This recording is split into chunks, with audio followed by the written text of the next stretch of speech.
Welcome back to Open Mic. Johnny Kane taking you to the top of the hour here on WJR. The weather, I do believe, has finally turned, which means golf season is officially here. But I think most people consider the first major of the year as the unofficial start of golf season. First major, of course, being the Masters, which wrapped up the weekend before last. Rory McIlroy went back-to-back, and in doing so, won a second green jacket. Now, I was thinking about this earlier. And I don't know that even knowledgeable sports fans or the most knowledgeable sports fans could name the major trophies awarded across sports. At least I think it'd make like for a good Jeopardy category anyway. I think most people understand the NFL that you hoist the Lombardi trophy. Like that one, I think most people would get. In hockey, I think everybody's familiar with the Stanley Cup. But in baseball, when you win the World Series, did you know it's known as the Commissioner's Trophy?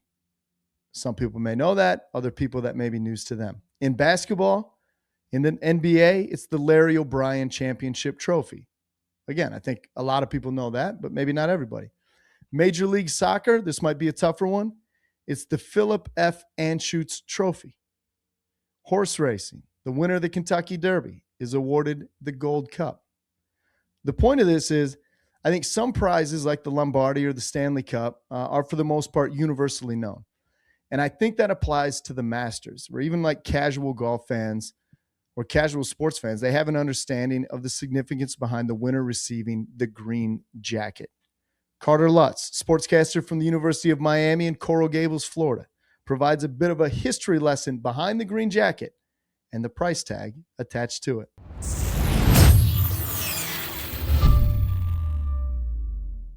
Bum, bum, bum.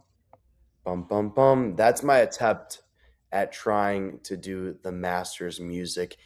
It's away from us now. We're about a week and a half away from the Masters, unfortunately. And although it's the best time of the sports calendar, we have to say goodbye. We have to let it go in the past and head to 2027. But there's an idea here, and I'm Carter Lutz for SportsCaster.com, graduating senior here at the University of Miami. I'm in Miami right now, but again, we're talking about Georgia. We're talking about the Masters. You know, there's an idea here that's going around that's pretty interesting, that's intriguing us, the people here at Sportscaster. And how much is a green jacket actually worth? Something that really could be considered priceless. Even a ticket to the Masters can be considered priceless, that kind of experience. But one of the most elusive prizes in sports has a real auction. We'll take you through the history a little bit. And if we're looking at specific numbers right now, the winner of the Masters, we saw in 2024, Scotty Scheffler won. His number was at $3.6 million plus a green jacket. So it's pretty interesting to take a look back, take a larger scope, and see how much this tournament is really worth on a personal level, on a branding level. Obviously, you win the prize money and you also get a green jacket, which can be worth a really hefty amount of money. There was a private sale back in the day of the man Arnold Palmer, who sold one of his green jackets, and the price was discussed at nearly 3 to 4 million. And we take a look at the Augusta National Golf Club. They own all the green jackets. They're made in-house. They're made there. It's just a very interesting concept to think about, that we all look at these golfers. We all pay attention to them. We all watch this tournament like a hawk, you could say.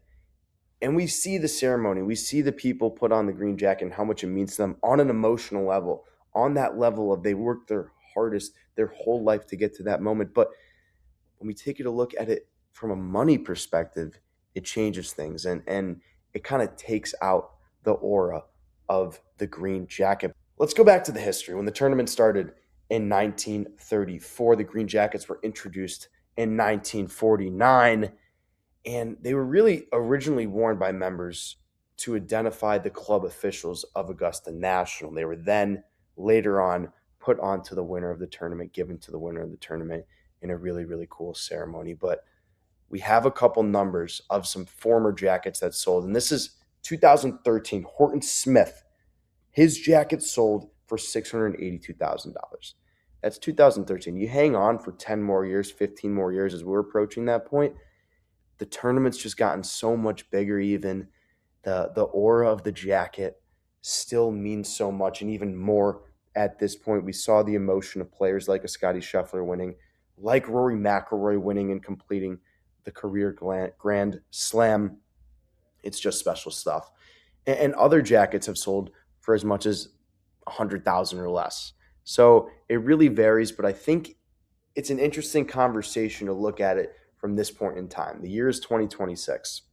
You go 10 years ago, 2016, a green jacket's probably worth half of what it's worth now. It's an appreciating value. Sports as a whole is an appreciating thing. And even something like the Masters, even in a day and age where so much is going on, that we can all just sit down, relax, put on some golf, take our time, and just let it happen. Let the tournaments happen. Let the winners win and the losers lose. And it really is my favorite sporting event by far. I think it's a lot of people's, and it's because of the green jacket, not the physical aspect of the green jacket, but what it means, what it does, what it represents.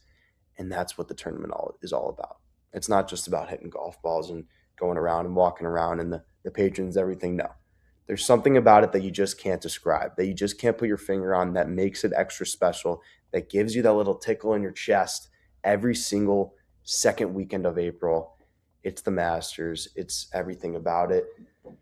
Kind of going back on our original point, I got a little carried away there, but Augusta National does not allow, or does not really, I should say, opposes the resale of jackets, and for good reason. It's a special item. It's what makes Augusta so special.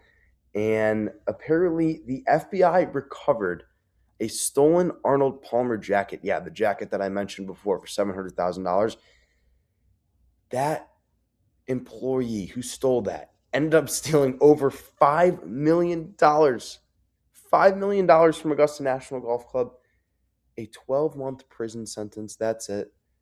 And just stealing one of the most important items in all sports. He almost got away with it. Pretty crazy stuff. But the main takeaway that we have to have is it's not a personal trophy.